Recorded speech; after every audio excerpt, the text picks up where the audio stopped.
In any city, in any country, go to any mental institution or halfway house you can get yourself to.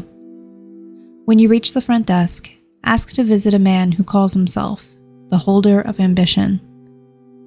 The sound that escapes the mouth of the worker will be so slight and betrays so little reaction that at first you may not even be sure that your words were heard. All doubt will be settled when they guide you towards the stairwell lit by many windows. At the top of these stairs, the worker will leave you to continue your journey alone. You will find yourself standing at the beginning of an eerily calm hallway. Walk to the end. In all likelihood, you will encounter a shadow that moves along the wall. Do not follow it, for it is the one thing that will lead you to a place you do not wish to go. A place filled with your silent fears and failures from which you cannot return. No matter what shape the shadow takes, and no matter how it eases and taunts your dreams with the greatest of your desires and hopes, do not even let it tempt your gaze, let alone your feet.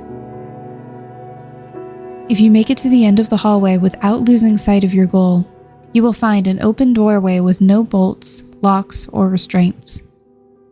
A soft light bathes the floor in front of the opening. This is your one and only chance to leave without facing the holder of ambition or collecting his object. If that is the course of action you wish to take, then walk directly back the way you came, without attempting to peek around or into other doors, lest you discover what that seductive shadow hides. Beyond the doorway lies a room, bathed in artificial light, cast by high windows that cover each wall's expanse. At the room's center stands a tall, healthy man, standing naked and looking out into the light. His body is covered in uncountable tattoos and scars. Only his face is recognizable as unaltered human flesh. You might be tempted to look where he looks, in search of the object of his focus. Feel free, but you will see nothing and learn nothing. The man will not react to anything other than the question, what joins them together? When asked, you will turn to look you in the eyes, meet his gaze, and know that if you are not prepared, if there is even the slightest doubt of your intentions, then you will lose yourself in his soulless eyes for an eternity. If, on the other hand, your gaze is an honest one, then he will begin to speak in a low voice. His tone will be a comical one, his tale told as if they meant nothing at all.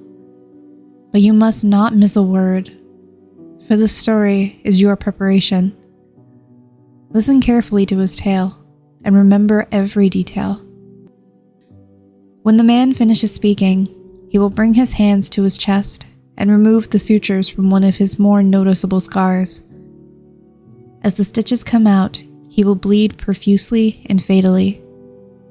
When the last of his sutures have come out, he will offer them to you, uttering his final words through his own gurgling blood. Choosing to seek leads to an inevitable fate. The clump of sutures is object 10 of 538. How you use them depends on what you hear.